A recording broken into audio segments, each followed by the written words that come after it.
AI Podcast. I'm Daniel Park, and with me is our listener and co-host, Sarah Lynn. Today we're turning a recent explainer into a conversation you can listen to on your commute. The paper is called Tree of Thoughts, Deliberate Problem Solving with Large Language Models. Hi, Sarah. Hi, Daniel. Ready to learn. TLDR me first? Absolutely. Conclusion first. Tree of Thoughts, or TOT, treats a language model's reasoning as a search through multiple possible thoughts instead of a single straight line. By letting the model branch, judge its own partial ideas, and backtrack, the approach solves hard, search-like problems more reliably than standard prompting. You see big gains on puzzle-style tasks, noticeable improvements in creative writing coherence, and better performance on mini crosswords, with the trade-off of using more compute and careful prompting. Got it. So we're not making the model bigger, we're using it more strategically. Exactly. Before we dive in, who's behind this? The work is led by Shunyu Zhao with colleagues at Princeton University and Google DeepMind. Representative senior authors include Thomas L. Griffiths and Karthik Narasimhan. In short, a Princeton DeepMind collaboration. Nice. Now set the stage for me. What problem are they trying to fix? Most large language models generate text left to right. That's efficient, but it can be brittle when early steps matter a lot. If you take one wrong turn, you tend to keep going. Classic prompting tricks like chain of thought encourage step-by-step explanations, and self-consistency samples a few variations, but they still don't really branch, evaluate, and backtrack in a structured way. The gap is deliberate. Global search over intermediate ideas. So the model needs something closer to how people puzzle things out. Try a path, check it, and if it looks bad, switch gears. Exactly. The Tree of Thoughts framework makes that explicit. All right, what's the basic idea? The core idea has 4 moving parts. First, decompose the task into thought steps, where a thought is a short, interpretable chunk of progress, like an intermediate equation, a crossword entry, or a paragraph plan. Second, generate candidate thoughts, either by sampling a few diverse options or by proposing the next best option in sequence. Third, evaluate those partial thoughts using the model itself, with quick judgments like promising or unlikely, or a simple rating. And fourth, search over the thought tree using breadth-first or depth-first strategies, pruning bad branches and backtracking when needed. So the model is both the idea generator and the judge? Yes. In this paper, the same model often plays both roles, though you can mix models. That becomes important later. How did they test it? Give me the lay of the land. 3 settings. First, the game of 24. You're given 4 numbers and you must make 24 with basic arithmetic, using each number once. That's a classic search problem where early moves can trap you. Second, creative writing. Produce a coherent 4-paragraph piece that must end with 4 given sentences, which tests global planning. Third, mini crosswords. 5x5 grids with clues, where each entry has to interlock correctly, so backtracking and constraint checking really matter. And how do they compare Tree of Thoughts to business-as-usual prompting? They include standard few-shot prompting, chain of thought, and chain of thought with self-consistency. For Tree of Thoughts, they tune the thought granularity and choose a search style, breadth first with pruning for arithmetic and planning, and a depth-first strategy with backtracking for crosswords. Numbers can get heavy on audio, so just give me the highlights. On the game of 24, the improvement is dramatic. Plain chain of thought lands in the single digits on their hardest test set. Tree of Thoughts, with modest branching, rises to roughly 3/4 of puzzles solved in their setup. That's a big jump. It is. On creative writing, the gains are smaller but consistent. When the system first plans several outlines and votes on the best one, then drafts a few passages and votes again, judges prefer the Tree of Thoughts outputs more often, mainly for coherence and staying on track. And on mini crosswords, Tree of Thoughts sharply improves letter and word-level accuracy and turns a meaningful share of puzzles into complete solves, whereas baselines rarely finish a full grid. So tree of thoughts helps most when the task actually needs search. Exactly. On problems where the model already does well with a straight chain of thought, the improvement is modest. Where branching, look-ahead, and backtracking matter, the gains are substantial. You mentioned earlier that the same model can act as both the writer and the judge. Does it matter which part is strong? Great question. They try mixing models and find that the generator, the one proposing thoughts, drives most of the performance. A strong generator paired with a lighter evaluator still does well. Flipping that around helps less. So high-quality ideas beat fancy scoring, up to a point.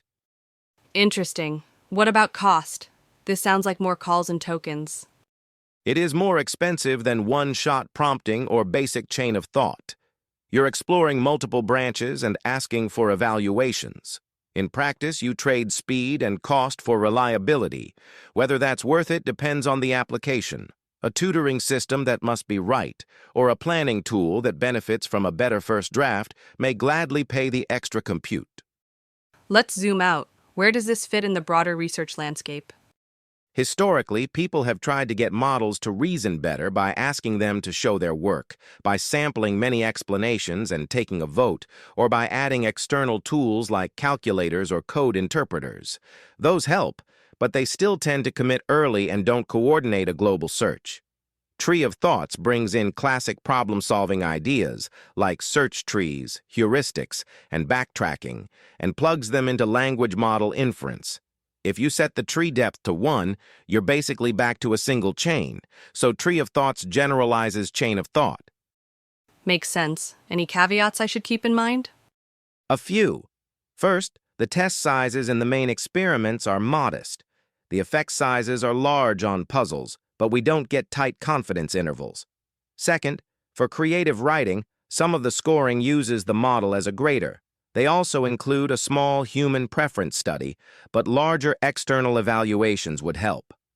Third, performance is sensitive to prompts, pruning thresholds, and how you break a task into thoughts. Get those wrong, and results drop. Finally, like any API-based study, results can vary over time as models change, so reproducibility needs care. Right, so it's promising, not plug-and-play magic. Exactly. It's a framework that shines when you can identify a natural thought unit and a search policy that respects the task's constraints. Walk me through each experiment setup just enough that I could recreate the idea. For the math puzzle, each thought is an intermediate expression, and the system limits depth to a small number of steps. At each step, the model proposes candidate next moves and briefly judges how promising each one is. A simple breadth-first search keeps the best candidates and discards dead ends. For creative writing, the thought is a plan. Generate a handful of outlines, vote to pick one, then draft several versions, and vote again. For crosswords, fill one entry at a time while checking grid consistency. A depth-first search explores a candidate word, and if letters conflict later, the system backtracks and tries another entry. In all cases, the search is lightweight and guided by short model-written judgments. I like that the thought is flexible. It's not always a sentence. It can be an equation line or a grid entry. Exactly. Choosing the right granularity is part of the craft. What's the author's interpretation of why it works? Their headline is that branching plus evaluation mitigates early step brittleness. Chain of thought tends to lock in too soon. Tree of Thoughts keeps multiple partial solutions alive, prunes bad ones early, and backtracks when necessary. In writing, the key is planning. When the model agrees on a plan before drafting, the final text stays on track. And in crosswords, explicit constraint checking with backtracking is the difference between stumbling and finishing. Time for a skeptic's corner. If I were reviewing this, what would I poke at? I'd flag the small test sizes, the partial reliance on model-based grading for the creative task, and the sensitivity to hand-designed prompts and heuristics. I'd ask for clearer cost-benefit analysis across tasks, especially where the sweet spot is for breadth and depth. and how to avoid over-pruning something that looks odd but would lead to a valid solution. I'd also want stability checks across multiple runs and model versions to address variance and drift. Fair. Given those caveats, where should the field go next? A few practical directions. First, stronger search, like A-star or Monte Carlo tree search variants, ideally with learned heuristics so evaluation gets smarter over time. Second, split the roles more cleanly. Use one model to generate thoughts and a separate, possibly smaller model or a trained verifier to evaluate them, which could reduce circularity and cost. Third, make it cheaper by adapting breadth and depth based on confidence, caching partial thoughts, and reserving heavy search for cases where the model seems uncertain. Fourth, validate on larger public benchmarks with independent human studies, especially for open-ended tasks. And fifth, integrate retrieval or external tools for knowledge-heavy domains while keeping Tree of Thoughts as the backbone for search and consistency. So the promise is a general recipe. Generate thoughts, judge them, and search, tailored to the task. That's the essence. It's a bridge between classic problem-solving ideas and modern language models. When a task truly requires exploration, Tree of Thoughts turns ad hoc prompting into a systematic procedure. Wrap it up for us. Tree of Thoughts reframes prompting as deliberate search.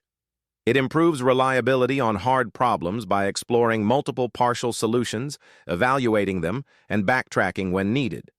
It shines on search-heavy tasks, offers moderate gains on planning-heavy writing, and carries real costs in tokens and engineering. It's not a new model, but a practical way to get more out of the ones we have, especially when accuracy matters. That was clear and refreshingly grounded. Thanks, Daniel. Thank you, Sarah. This has been AI Podcast. If you found this useful, share it with a colleague who builds with language models. We'll be back with more research, translated into plain language you can actually use.